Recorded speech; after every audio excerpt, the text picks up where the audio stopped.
Today we're going to cover 1.6 modeling with equations. So all the equations we learned to solve over the past few days, we're now going to take those and use real world application with them. For modeling equations, these 4 steps are what you want to follow. Some of you may or may not skip some of these, and that's fine. But if you need guidelines to follow, use these. First thing you want to do is always identify the variable or variables. There might be more than one. Express all unknown quantities in terms of that variable, normally x. Set up the model. I would include with that also draw a picture. So a lot of times that's going to help. And then solve the equation, and definitely remember to check your answer.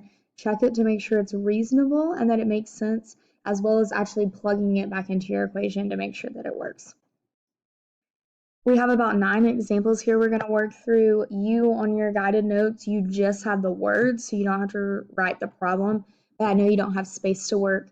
I need you to write down everything I write down and work the problems with me, but you'll need to do that on a separate sheet of paper since you don't have room on your guided notes.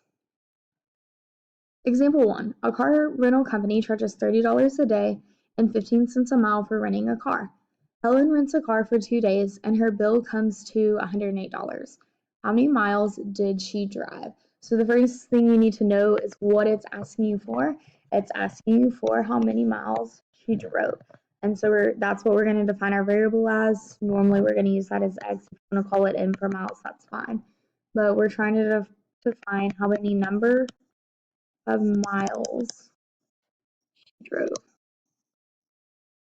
And then if you look back up at our steps, we want to express all unknown quantities in terms of the variable and really known quantities too. So we know what x is. It gives us this 15 cents a mile. Well, that's going to be 15 cents a mile. So times how many miles she drove. And that's the cost of mileage.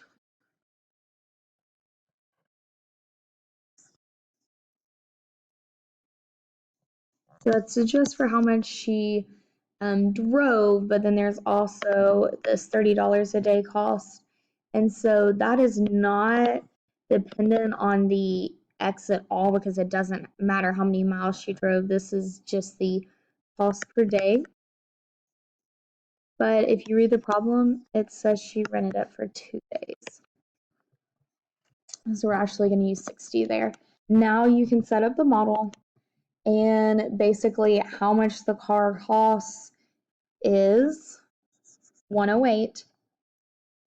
And we know that's going to be the sum of how much she drove times how much it cost plus that $60 that she had to pay flat. Now that you have this equation, you can solve, and if you were actually with me, I'd ask you what the first thing we'd do was. You'd say subtract 60. And then you would tell me that we would divide by 0.15. You get 320. Now, careful, x equals 320 is not your answer because it said how far did she drive her rental. Make sure that you answer the problem and that you include units. And so your actual answer would be that Helen drove 320 miles. So there, I made sure to answer the question and I made sure I had.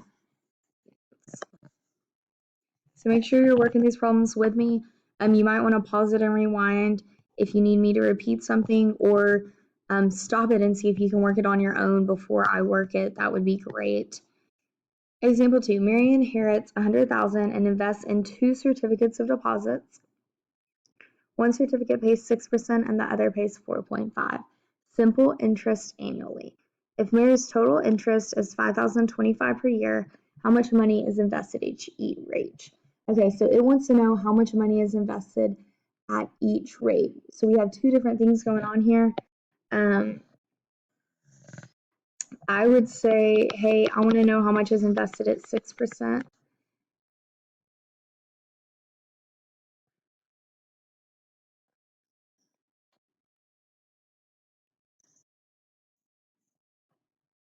And then we also want to know the amount of the 4.5 invested.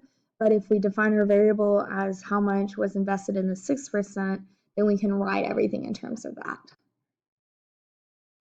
And so we have several things we can set up here. First of all, we know the amount invested at 6% is X. We know that total she invested 100,000, and so if she invested 100,000, then and she invested X in the 6%, all of that minus what she invested in the 6% is what she invested in the 4.5%. I'm saying 4.5% money invested. I mean the amount of money invested at the 4.5% interest rate. So now we need to know, because we have this other bit of information it gave us, how much interest she earned. So let's see what we can do that with that. We know that that's how much she earned total. We need to know how much she earned for the 6% and the 4.5%. We need to write expressions for that. So if it was a 6% interest rate, she earned 0.06 times how much money she spent. Well, how much money she spent in the 6% is X. So that is the interest earned.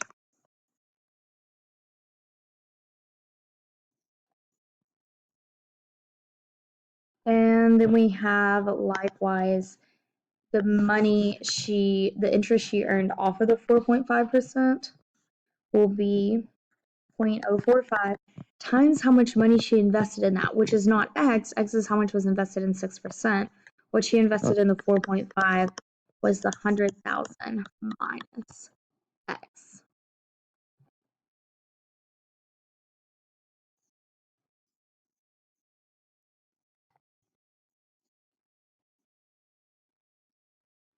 Now that we have all that, we can set up our model. And so the piece of information we didn't use was this blue part. As Sharon said, the total interest she earns is $5,025. Here's a hint, you're probably going to use most of the numbers it gives you. So if you haven't used them yet, you probably need to. So I know that she earned my orange amount here off the 6%.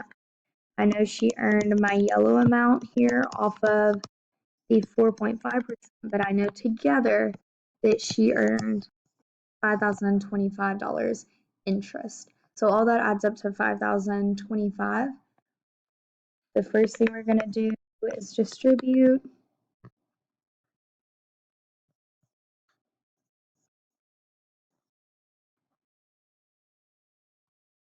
Combine like terms.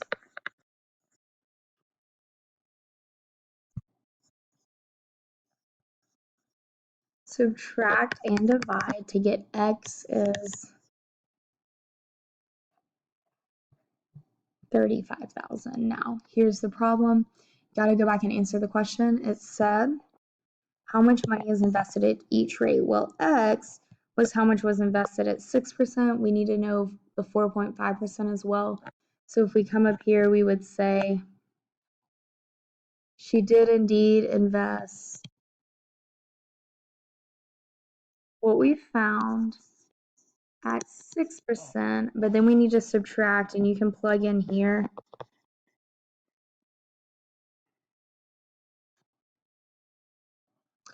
And it's 65. So you need both of those answers to completely answer the question. She invested so much at 6% and so much at 4.5. Both of those add up to what she invested overall, that 100,000. And it's very important to have all that information as your answer. Remember, if you have any questions, you can always email me. We're going to keep trucking and go to example 3. This is where a picture is going to come in handy. A poster has a rectangular printed area of 100 centimeters by 140. I would stop right there, and before I go any farther, I would draw that.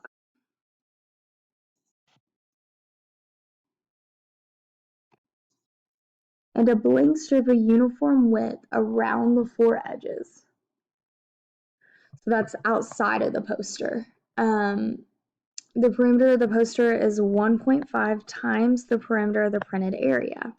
So I'm going to draw my printed area around my red poster here, and it says it's a uniform width, so whatever that is. The perimeter of the poster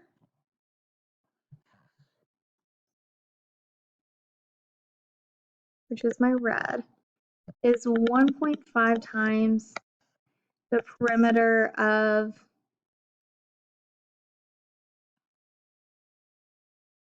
the printed.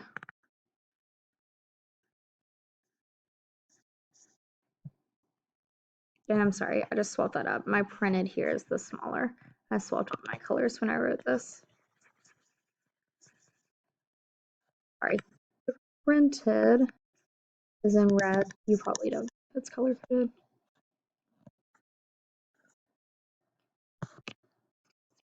So the whole thing together, my big yellow, is 1.5 times the perimeter of the printed. What is the width of the blank strip and what are the dimensions of the poster? So it asks two things. We gotta make sure we answer both. First thing it asks for is the width of the blank strip. I'm gonna let that be my X.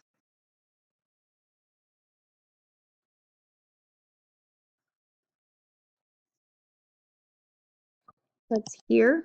It's that width all, right? It's uniform width, so it's all everywhere there. And so now we can work with some of the perimeters. So the perimeter of the printed area, 2 length plus 2 width equals 480, and then that's centimeters. And the perimeter of the poster, if this is 100, my whole width here is 100 plus x plus x. Same thing here, if this was 140 and that's x and that's x, my height here is 140 plus 2x. And so that's what I'm going to use for the perimeter of the poster. I'm going to use 140 plus 2x as my width. And so I need to come in here and multiply that by 2 plus 2 times my length. And that's the total perimeter. And in order to simplify that, you would want to distribute and combine like terms. And I don't need to show you all of that. I'm just going to go ahead and simplify it for you. It should be 480 plus 8x. Check me, make sure I'm right. Write it all out to make sure you know what you're doing here.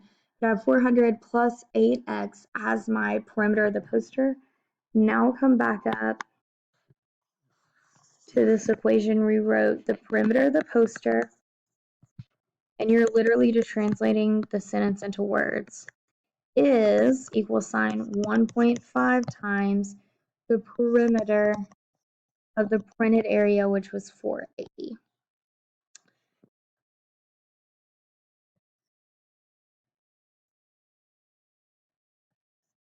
And you can solve, and x is 30.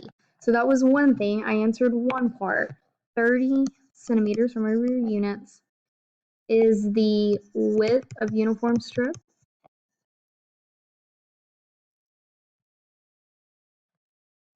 That's great. That's one.